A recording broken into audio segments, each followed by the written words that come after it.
দেখেন, ব্যক্তিগতভাবে ডক্টর মোহাম্মদ ইউনূসকে আমরা অনেকে পছন্দ করি, অপছন্দ করি।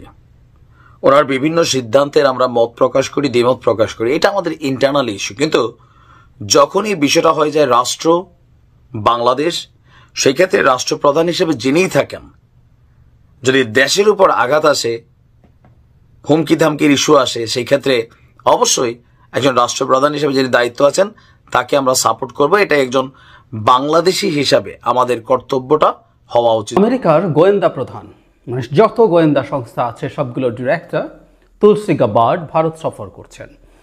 তুলসী কে সেটা নিয়ে আমি বেশ কিছুদিন আগে একটা ভিডিও করেছিলাম, যখন তাকে প্রাইমারি মনোনয়ন দেওয়া হয়েছিল, এবং আমরা নিশ্চয়ই জানি এরপর এটা তাদের সেনেটে পাশ হতে হয়, সেটা পাশ হয়েছে, তিনি এখন ফর্মালি সেটা। শুধু এইটুকু একটু বলে রাখা ভালো যে আমেরিকার যত গোয়েন্দা সংস্থা আছে, যেগুলোর নাম আমরা জানি, যেগুলোর নাম জানি না, 17-18টা আছে এরকম, সিআইএ এর কথা জানি, এফবিআই এর কথা জানি, এই প্রত্যেকটা প্রতিষ্ঠান আসলে তাকে রিপোর্ট করতে হয়। আজকে লন্ডনের একটি বিশিষ্ট ব্যক্তিবর্গের একটা আয়োজন করেছেন জাস্টিস ফর ভিকটিম ইউকে মানবাধিকার সংগঠনটি। আজকে লন্ডনের বারাকা রেস্টুরেন্টে বিশাল ইফতারের আয়োজন করেছেন। এখানে টাওয়ার হ্যামলেটের মেয়র, সম্মানিত মেয়র এসেছেন। আসসালামু আলাইকুম প্রিয় দর্শক, নতুন একটি নিউজে সবাইকে স্বাগতম। টাইটেল এবং থাম্বনেল দেখে আপনি নিশ্চয়ই বুঝতে পেরেছেন আজকের কোন বিষয়ে তথ্য জানতে পারবেন। তো প্রিয় দর্শক, যারা ভিডিওটি অন করেছেন না টেনে সম্পূর্ণ ভিডিওটি দেখবেন, তাহলে আজকের অনেক গুরুত্বপূর্ণ তথ্য জানতে পারবেন। তো প্রিয় দর্শক, ভিডিওর শুরুতেই যে অংশবিশেষ দেখে শুরু করেছিলাম, সেই ভিডিওগুলোর বিস্তারিত এখন দেখতে পাবেন। তো প্রিয় দর্শক, তার আগে আপনাদের কাছে ছোট্ট একটি অনুরোধ, যারা এখনও চ্যানেলটি সাবস্ক্রাইব করেনি অবশ্যই সাবস্ক্রাইব করে পাশে থাকা বেল আইকনটি অন করে দেবেন, তাহলে প্রতিদিনের আপডেট নিউজ সবার আগে দেখতে পাবেন। আর যারা ইতিমধ্যেই সাবস্ক্রাইব করেছেন তাদেরকে জানাই অসংখ্য ধন্যবাদ। তো চলুন দর্শক, ভিডিওতে একটা লাইক দিয়ে ধারাবাহিকভাবে সম্পূর্ণ ভিডিওগুলো দেখে আসি। দেখেন, ব্যক্তিগতভাবে ডক্টর মোহাম্মদ ইউনূসকে আমরা অনেকে পছন্দ করি, অপছন্দ করি। ওনার বিভিন্ন সিদ্ধান্তের আমরা মত প্রকাশ করি, দ্বিমত প্রকাশ করি, এটা আমাদের ইন্টারনাল ইস্যু। কিন্তু যখন এই বিষয়টা হয়ে যায় রাষ্ট্র বাংলাদেশ, সেই ক্ষেত্রে রাষ্ট্রপ্রধান হিসেবে যিনিই থাকেন, যদি দেশের উপর আঘাত আসে, হুমকি ধামকির ইস্যু আসে, সেই ক্ষেত্রে অবশ্যই একজন রাষ্ট্রপ্রধান হিসেবে যিনি দায়িত্ব আছেন তাকে আমরা সাপোর্ট করব। এটা একজন বাংলাদেশি হিসাবে আমাদের কর্তব্যটা হওয়া উচিত। যদিও দুর্ভাগ্যজনকভাবে রাজনৈতিক কারণে আমরা এই স্ট্যান্ডটা রাখতে পারি না। আমাদের দল ক্ষমতা না থাকলে আমরা আমেরিকারে মনে করি যে তারা আমাদের বাবা, ওয়ান কাইন্ড অফ, তারা আমাদেরকে ক্ষমতা এনে দেবে, নানান ধরনের নিষেধাজ্ঞা দিলে আমরা খুশি হয়ে যাই। যেমনটা ধরেন আওয়ামী লীগের আমলে আমেরিকা যে কোনো ধরনের সিদ্ধান্ত নিয়েছে, বিএনপি এবং জামাত এক ধরনের মানে সেই লেভেলের খুশি হইতো, যেটা এখন আওয়ামী লীগ হচ্ছে।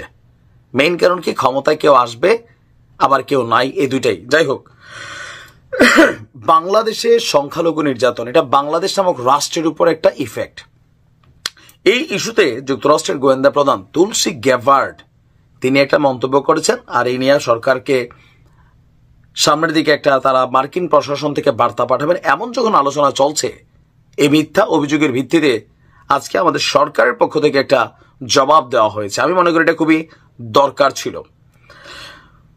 পররাষ্ট্র মন্ত্রণালয় তারা একটা বক্তব্য দিয়েছে যে ভারতীয় সংবাদ মাধ্যমে বাংলাদেশ নিয়ে যুক্তরাষ্ট্রের গোয়েন্দা প্রধান যে মন্তব্য করেছেন, প্রধান উপদেষ্টার কার্যালয় আপনার জানিয়েছে যে আপনার প্রধান উপদেষ্টার কার্যালয়ের বক্তব্য হচ্ছে যে তার এই মন্তব্য এটা একটা গুরুতর সীমালঙ্ঘন টাইপের মন্তব্য, যেটা বাংলাদেশ নিয়ে তার একটা ভুলভাল মেসেজ বিশ্ববাসীর কাছে অথবা সারা পৃথিবীর সামনে তারা তুলে ধরার চেষ্টা করছে। তো মন্তব্যটা নিয়ে আমি আর নতুন করে বক্তব্য দিলাম না। এর আগে নিশ্চয়ই আপনারা দেখেছেন যে মন্তব্যটা কি ছিল। প্রধান উপদেষ্টার কার্যালয় থেকে এক বিবৃতিতে বলা হয়েছে, বাংলাদেশ নিয়ে ডিএনআই তুলসী গ্যাবার্ডের মন্তব্যে আমরা গভীর উদ্বেগ এবং হতাশা প্রকাশ করছি। গ্যাবার্ডের এই মন্তব্য সম্পূর্ণ বিভ্রান্তিকর, ভিত্তিহীন এবং বাংলাদেশের আন্তর্জাতিক ভাবমূর্তিকে ক্ষতিগ্রস্ত করতে পারে। বাংলাদেশ বরাবরই সাম্প্রদায়িক সম্প্রীতির দেশ, যেখানে ইসলাম চর্চা হয় শান্তিপূর্ণ এবং সহনশীলভাবে। একই সঙ্গে দেশটি উগ্রবাদ এবং সন্ত্রাসবাদের বিরুদ্ধে দৃঢ় অবস্থান গ্রহণ করেছে এবং আন্তর্জাতিক সম্প্রদায়ের সঙ্গে মিলে এর বিরুদ্ধে লড়াই চালিয়ে যাচ্ছে। গ্যাবার্ডের মন্তব্যের কোনো নির্দিষ্ট প্রমাণ অভিযোগের উপর ভিত্তি করে নয়, বরং একটি জাতির প্রতি অবিচারমূলক সাধারণীকরণ। বিশ্বের অন্যান্য অনেক দেশের মতন বাংলাদেশও উগ্রবাদের চ্যালেঞ্জ মোকাবিলা করে আপনার এখানে যতটুকু আমরা দেখছি যে চ্যালেঞ্জ মোকাবিলা করছে, তবে আন্তর্জাতিক সম্প্রদায় বিশেষত যুক্তরাষ্ট্রের সঙ্গে অংশীদারিত্বের ভিত্তিতে আইন প্রয়োগ, সামাজিক সংস্কার এবং অন্যান্য কার্যক্রমের মাধ্যমে এসব সমস্যা মোকাবেলায় কাজ করে যাচ্ছে। বাংলাদেশকে একটি ইসলামী খিলাফতের ধারণার সাথে ভিত্তিহীনভাবে সংযুক্ত করা বিশ্বের অগণিত বাংলাদেশি এবং তাদের বন্ধু ও অংশীদারদের কঠোর পরিশ্রমকে ক্ষতিগ্রস্ত করে, যারা শান্তি, স্থিতিশীলতা এবং অগ্রগতিতে প্রতিজ্ঞাবদ্ধ। এখানে আসলে বিষয়টা প্যাস লাগছে কোনটা, ভারতীয় মিডিয়া বাংলাদেশকে কন্টিনিউ যেভাবে দেখিয়েছে, আবার আমাদের দেশেও এক শ্রেণীর তৌহিদি জনতা নামধারী কিছু জনতা আছে, কথায় কথায় ধরেন একদম ইসলাম ফলাই ফেলে, চেহারার মধ্যে একটু দাড়ি টুপি রাইখা আর ব্যক্তি জীবনে দুনিয়ার আকাম কুকাম করে, এরা বাংলাদেশকে কিছু কিছু জায়গায় মিসলিড করে ফেলছে। আর পশ্চিমা বিশ্বগুলো দেখছে ভারত ওই জায়গাটারে খেলছে, যেটা আমরা জানতাম খেলবে ওইটাই ঘটছে। তবে বাংলাদেশের দরকার ছিল কঠোরভাবে একটা প্রতিবাদ জানানো, যেটা সরকার জানিয়েছে। এর জন্য ধন্যবাদ। আমরা আশা করি বাংলাদেশকে নিয়ে যে কোনো চক্রান্ত। আমেরিকার গোয়েন্দা প্রধান মানে যত গোয়েন্দা সংস্থা আছে সবগুলোর ডিরেক্টর তুলসী গাবার্ড ভারত সফর করছেন। তুলসী কে সেটা নিয়ে আমি বেশ কিছুদিন আগে একটা ভিডিও করেছিলাম, যখন তাকে প্রাইমারি মনোনয়ন দেওয়া হয়েছিল, এবং আমরা নিশ্চয়ই জানি এরপর এটা তাদের সেনেটে পাশ হতে হয়, সেটা পাশ হয়েছে, তিনি এখন ফর্মালি সেটা। শুধু এইটুকু একটু বলে রাখা ভালো যে আমেরিকার যত গোয়েন্দা সংস্থা আছে, যেগুলোর নাম আমরা জানি, যেগুলোর নাম জানি না, 17-18টা আছে এরকম, সিআইএ এর কথা জানি, এফবিআই এর কথা জানি, এই প্রত্যেকটা প্রতিষ্ঠান আসলে তাকে রিপোর্ট করতে হয়। সো এটা একটা বিরাট পজিশন। এবং শুধু সেটা না, তিনি হোয়াইট আমেরিকান হলেও তিনি একজন হিন্দু, তার মা হিন্দু হয়ে গিয়েছিলেন এবং উনি হিন্দুত্ববাদী। আমি তুলসী গাবার্ডের কথা বলছি, তার ব্যাকগ্রাউন্ড সেরকম। আমি খুঁজে পেলে ভিডিওটা আমি আমার মন্তব্যে দিয়ে দেবো, আপনারা একটু দেখে নেবেন কাইন্ডলি, এটা আমার মনে হয় তার সম্পর্কে ধারণা দেবে। সো এই তুলসী ইনফ্যাক্ট ভারতে এসছেন, এটা নিয়ে আমাদের অনেকের মনোযোগ ছিল, তিনি ঠিক কী করেন, কি বলেন। বিশেষ করে বাংলাদেশ যে একটা এজেন্ডা হিসাবে থাকবে আমেরিকার দিক থেকে বা তুলসীর দিক থেকে যতটাই হোক না কেন, অন্তত ভারত চেষ্টা করবে এটাকে এজেন্ডায় পরিণত করতে, এটা আমরা ধারণা করতে পারছিলাম। তো সেরকম কিছু একটা দেখা গেল, সেটা হচ্ছে ভারতের একটা মিডিয়া এনডিটিভির সাথে তিনি একটা সাক্ষাৎকার দিয়েছেন, সেখানে বাংলাদেশ প্রসঙ্গে কথা তাকে বলতেই হয়েছে, কারণ উপস্থাপক তাকে সেই প্রশ্নটা করেছেন। শুধু সেটা না, তিনি আসলে ভারতের গুরুত্বপূর্ণ লোকজন, ভারতের প্রতিরক্ষা মন্ত্রী, ভারতের নিরাপত্তা যিনি উপদেষ্টা আছেন অজিত দোভাল, এদিকে রাজনাথ সিং, এদের সাথেও বৈঠক করেছেন, এবং বলা হচ্ছে যে বাংলাদেশ এখানে এজেন্ডা হিসাবে ছিল। তো তুলসীর এই বক্তব্যকে আমরা কিভাবে নেব? আমাদের আদৌ কি পাত্তা দেওয়া উচিত, নাকি ভীষণ ভয় পাওয়া উচিত, বা আমেরিকা কি মোদির হয়ে আমাদের ডক্টর ইউনূস সরকারের বিরুদ্ধে মাঠে নেমে গেল বলে একটু বুঝতে চাই। বাংলাদেশে ঠিক কি হচ্ছে, কি বলেছেন সেটা আগে আমরা একটু শুনি আক্ষরিক অর্থে। তার কাছে প্রশ্নকর্তা জানতে চেয়েছেন, আমরা যদি ঘরের কাছে ভারতীয় উপমহাদেশের বাংলাদেশের দিকে তাকাই, তাহলে আমরা দেখছি সেখানে অনেক রাজনৈতিক পরিবর্তন হয়েছে, অনেক সহিংসতা হয়েছে, সংখ্যালঘুদের ওপরে হামলার বহু রিপোর্ট এসছে। মার্কিন যুক্তরাষ্ট্র কি এই পরিস্থিতিতে উদ্বিগ্ন? তারা কি মনে করে না বাংলাদেশের স্থিতিশীলতা দরকার, শুধু রাজনৈতিক ক্ষেত্রে নয়, সব ক্ষেত্রে? তুলসী বলেন, হ্যাঁ, আমরা অবশ্যই উদ্বিগ্ন। উদ্বিগ্নটা ব্র্যাকেটে। দুর্ভাগ্যজনকভাবে খুব লম্বা সময় ধরে সেখানে হিন্দু, খ্রিস্টান, বৌদ্ধ, ক্যাথলিক, অন্যান্য ধর্মের অন্যদের উপরে যে ধর্মীয় নির্যাতন, হত্যা ও অত্যাচার চালানো হচ্ছে, সেটা আমেরিকার সরকার তথা প্রেসিডেন্ট ট্রাম্প ও তার প্রশাসনের জন্য খুব বড় একটা উদ্বেগের জায়গা। সেই সাথে মিস গাবার্ড যোগ করেন, প্রেসিডেন্ট ট্রাম্পের ক্যাবিনেটের সদ্য দায়িত্ব নেওয়া সদস্যদের সঙ্গে বাংলাদেশ সরকারের কথাবার্তা সবে মাত্র শুরু হয়েছে। তবে এটা আমি বলতেই পারি, এই বিষয়টা উদ্বেগের যে জায়গাগুলোতে আমাদের ফোকাস রয়েছে, তার মধ্যে এটা অন্যতম প্রধান।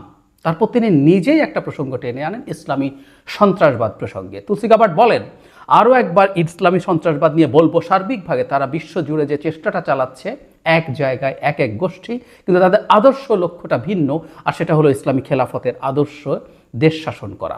এটা অবশ্যই অন্য ধর্মাবলম্বী মানুষের উপরে বিরূপ প্রভাব ফেলে, বিশেষ করে যে ধর্মগুলো এই জঙ্গিদের কাছে গ্রহণযোগ্য নয়, এবং তারা অত্যন্ত সহিংস ও সন্ত্রাসবাদী পন্থায় নিজের আদর্শ লক্ষ্য বাস্তবায়ন করতে চায় বলেছেন মিস গাবার্ড। তিনি বলছেন, এই জঙ্গিবাদকে পরাজিত করতে ট্রাম্প দৃঢ় প্রতিজ্ঞ। তিনি বলেন যে আদর্শ থেকে ইসলামী সন্ত্রাসবাদের জন্ম, তাকে চিহ্নিত করে পরাস্ত করার ক্ষেত্রে প্রেসিডেন্ট ট্রাম্প তার অঙ্গীকারে অবিচল। এই আদর্শ যাতে তারা আমেরিকার জনগণনা বিষয়ে উন্নত প্রয়োগ করতে না পারে সেটা ট্রাম্প প্রশাসন দেখবে।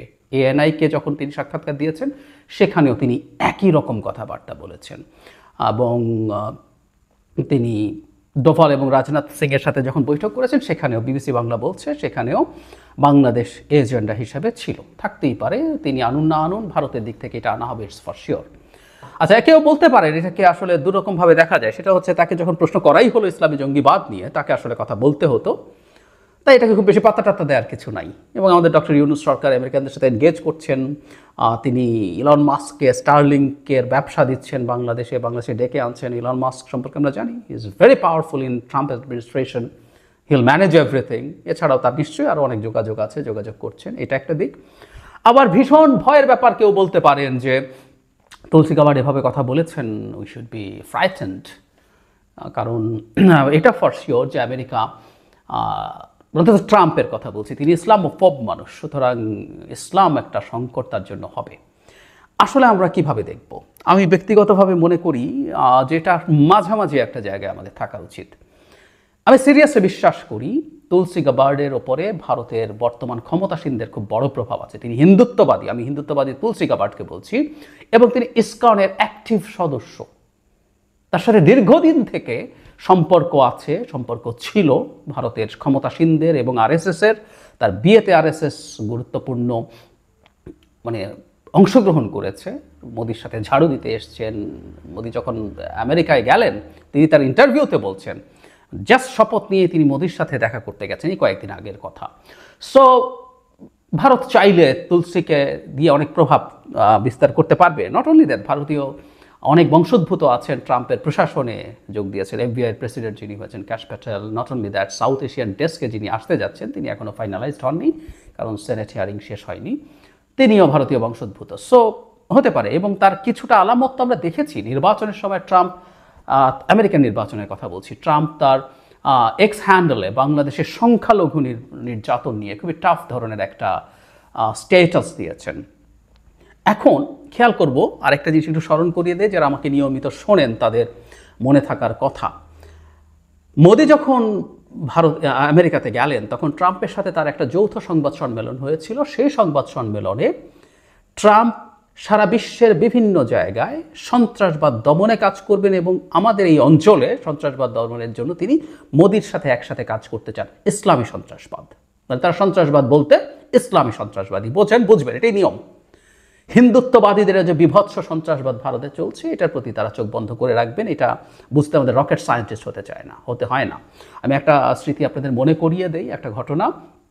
ট্রাম্প যখন আগেরবার প্রেসিডেন্ট ছিলেন, তিনি যখন দিল্লি সফর করছিলেন, ভারত সফর করছিলেন, তখন সিটিজেনশিপ যে অ্যামেন্ডমেন্ট অ্যাক্ট আছে সেটার প্রতিবাদে প্রায় দাঙ্গা পরিস্থিতি বিরাজ করছিল দিল্লিতে। একটা টু শব্দ ট্রাম্প ওটা নিয়ে করেননি, কারণ ওখানে মুসলমান এবং অন্যরা মার খাচ্ছিল, হিন্দুরা মার দিচ্ছিল মূলত। সো আমরা বুঝতে পারি তার স্ট্যান্স কি, তার অ্যাটিটিউড কি। এবং অনেকে ট্রাম্পকে বিরাট যুদ্ধ থেকে দূরে থাকবেন, ট্রাম্প অনেক কিছু থেকে, অনেকে, আমি আমাদের দেশে কিছু মানুষজনের অদ্ভুত অ্যামেচারিশ খোয়াব দেখেছিলাম যে ট্রাম্প আসলে পৃথিবী শান্তির জায়গা হয়ে যাবে। ইয়েমেনে হামলা শুরু করেছেন তিনি, Gaza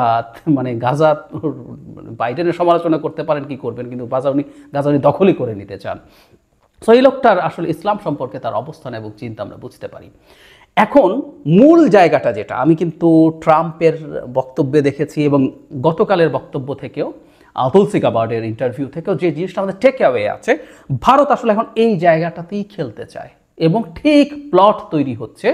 and I must say যে আমাদের ভীষণ সতর্ক হতে হবে। জায়গাটা কি? জায়গাটা হচ্ছে বাংলাদেশে ইসলামিক জঙ্গিবাদের উত্থান ঘটছে। ডক্টর ইউনূস ক্ষমতা নেওয়ার পর থেকে, শেখ হাসিনার পতনের পর থেকে এই ন্যারেটিভ ভারতের সমানে ছিল। বাংলাদেশে মূলত ইসলামী ফান্ডামেন্টালিস্টরা ক্ষমতা নিয়েছে এবং ডক্টর ইউনূস তাদের হয়ে এই সরকারে বসেছেন। এবং এরপর বহু ঘটনা ঘটছে এবং ঘটানো হচ্ছে, এবং আমি বহু সময় বলেছি এগুলো পরিকল্পিত, এবং এগুলোতে যারা মাঠে নামছেন তারা আসলে ভারতের হয়ে জেনে বা না জেনে মাঠে নামছেন। আমরা একটু যদি স্টেপ বাই স্টেপ আসি, বহুবার বলেছি, আবার একটু যোগ করি। ডক্টর ইউনূসের পতনের পর বাংলাদেশের ঢাকা শহরে বিশেষ করে বিভিন্ন জায়গায় কলেমা লেখা কালো পতাকা, দায়েশের পতাকা দেখা যাচ্ছিল। বিরাট পতাকা নিয়ে আমাদের কলেজ স্টুডেন্টরা মিছিল করেছে, দেখেছি, এবং এই মেসেজ গেছে তাদের কাছে। এরপর মাজার ভাঙা শুরু হলো, সেই মাজার এখনও ভাঙছে। দুদিন আগে একটা মাজার ভেঙেছে, যেটার সংখ্যা এখন 90 ছাড়িয়ে গেছে। কোনো রকম কোনো পদক্ষেপ সরকারের নাই। এবং ইসলামী মৌলবাদ যখন মাথা চাড়া দেয় যে এই গ্রুপটা ইসলামী এই ধরনের মৌলবাদী সন্ত্রাসবাদী আচরণ করে, তারা মাজার ভাঙার ট্রেডিশন 150-200 বছর থেকেই আছে। সো এটা ইসলামী মৌলবাদ হিসেবে চালানো যাবে। খুব গুরুত্বপূর্ণ একটা বিষয় হচ্ছে নারীদের প্রতি অ্যাটিটিউড। কি হচ্ছে? নারীদের বাধা, নারীরা ফুটবল খেলতে পারবে না, নারী অভিনেতারা না অভিনেত্রীরা তারা দোকান উদ্বোধন করতে পারবেন না, নারীকে ওড়না পড়তে শিখিয়ে দেওয়া হবে এবং যিনি পড়াতে শেখাবেন তার কিছু আসে যায় না, এবং মব গিয়ে থানায় সরকারকে যাতা করে আসবে, সরকারের কিছু আসবে যাবে না। এমনকি যে নারী ঘটনার শিকার হয়েছে তাকে মামলা প্রত্যাহার করতে হবে। নারী স্মোক করতে পারবেন না, তাকে পেটানো হবে। বেশ কয়েকটা জায়গায়, লক্ষ্মীপুরেরটা নিয়ে আমরা অনেক ভিডিও দেখেছি বলে আলোচনা হয়েছে, বেশ কয়েকটা জায়গায় রমজানে রেস্টুরেন্ট খোলা রাখা নিয়ে মানুষকে হয়রানি করা হয়েছে। নানা রকম ঘটনা কিন্তু ঘটছে এবং সরকার কোনো ব্যবস্থা নিচ্ছে না, উইচ ইজ ভেরি ইম্পর্টেন্ট। খুব শোরগোল হলে দু একটা জায়গায় হচ্ছে, আর বেশিরভাগ ক্ষেত্রে হচ্ছে না। বইমেলা তসলিমা নাসরিনের বই যখন বিক্রি করা বন্ধ করে দিল, যে বইটা নিষিদ্ধ ছিল না, মব তৈরি হলো, এটার ইন্টারপ্রিটেশন সেটা। স্যানিটারি ন্যাপকিনের দোকান থাকা যাবে না, ওটাকে কালো কাপড় দিয়ে ঢেকে দিতে হবে। এই যাবতীয় সব কিছু আসলে ওই ধরনের অ্যাটিটিউড দেয়। নট অনলি দ্যাট, কিছু কিছু ধর্মগুরু একে তাকে নাস্তিক মুরতাদ বলে কতল করার আহ্বান জানাচ্ছেন প্রকাশ্যে প্রকাশ্যে। এরকম বেশ কয়েকজন খুবই সিগনিফিক্যান্ট মানুষ আছেন, কোনো পদক্ষেপ নেই। সুতরাং এই সব কিছুকে আমরা যদি একত্র করি, বাংলাদেশে ইসলামী জঙ্গিবাদ, ইসলামী মৌলবাদ মাথাচাড়া দিচ্ছে না, দিয়েছে। এই ধরনের ন্যারেটিভ এস্টাবলিশ করা খুব কঠিন কিছু না। আমরা এই ঝুঁকিটাতে আছি আসলে, এবং এই লাইনেই ঘটনা ঘটতে থাকবে। এবং আমাদের অথর্ব সরকার এই ক্ষেত্রে ব্যবস্থা নিচ্ছে না। একটা দেশে ঘটনা ঘটতে পারে এবং ব্যবস্থা নেওয়ার মাধ্যমে সরকার এই মেসেজ আসলে দিতে পারে যে তারা ব্যবস্থা নিচ্ছেন, তারা এটাকে টলারেট করছেন না। এবং এই ব্যবস্থা নেওয়ার ফলে যেটা দাঁড়ায় যে পরবর্তী ঘটনাগুলো ঘটার সুযোগ আসলে আর হয় না। কিন্তু আমি দেখছি আমরা ঠিক ওই পথে এগিয়ে যাচ্ছি এবং ভারতের হাতে যথেষ্ট ডেটা ইনফরমেশন আমরা তুলে দিচ্ছি। নট অনলি দ্যাট, বাংলাদেশে বিভিন্ন ক্ষেত্রে লিবারেল অবস্থান যাদের আছে, প্রথম আলো, ডেইলি স্টার টার্গেটে পরিণত হয়েছে। এগুলো সিম্বল, এগুলোকেও তারা ব্যবহার করবে তাদের মতো করে। সো দিনের শেষে যা দাঁড়াচ্ছে সেটা হলো এই বাংলাদেশে ইসলামী মৌলবাদ মাথাচাড়া দিচ্ছে। আর যে খেলাফতের কথা বলছেন সেটা তো আছেই। খেলাফতের কথা যখন বলেন আপনি, তখন হিজবুত তাহরীরের মতো প্রতিষ্ঠান কিছুদিন আগে এই সরকারের যাবতীয় এজেন্সি থেকে সরিয়ে হাজার হাজার লোক মিছিল করতে পেরেছিল। পরে আপনি ছত্রভঙ্গ করেন, কিন্তু ওদের কর্মসূচি চালাচ্ছে, বিভিন্ন জায়গায় যাচ্ছে, তাদের কাজ করছে। 32 নম্বর ভাঙা হচ্ছে, সেখানেও কলেমা লেখা পতাকা। এই যাবতীয় সব কিছু যদি একত্র করা যায়, এটা আমাদের জন্য ভীতি তৈরি করতে পারে। আমি সরকারকে সতর্ক হতে বলবো। আমরা রিয়াল বিপদে আছি আমি মনে করি, যদি আমরা ঠিকমতো এটা হ্যান্ডেল করতে না পারি। অনেক বেশি ভয় পেতে হবে না, এখনই অনেক বেশি ভয় পেতে হবে না, কিন্তু ভারত তার জায়গা থেকে তার প্রভাব ব্যবহার করে যে কোনো কিছু করার চেষ্টা করবে, সেটার ব্যাপারে আমাদের সতর্ক থাকা দরকার। কিন্তু আমাদের সরকারকে আমরা সেই মাত্রায় সতর্ক দেখছি না, সেটা হলো বড় বিপদের জায়গা। তুলসী গাবার্ডদের মতো মানুষের কাছ থেকে, মানে তার দিক থেকে আসা বিপদ সম্পর্কে সচেতন থাকতে হবে, সেই বিপদকে ঠেকানোর জন্য ব্যবস্থা নিতে হবে। সেটা না হলে আসলে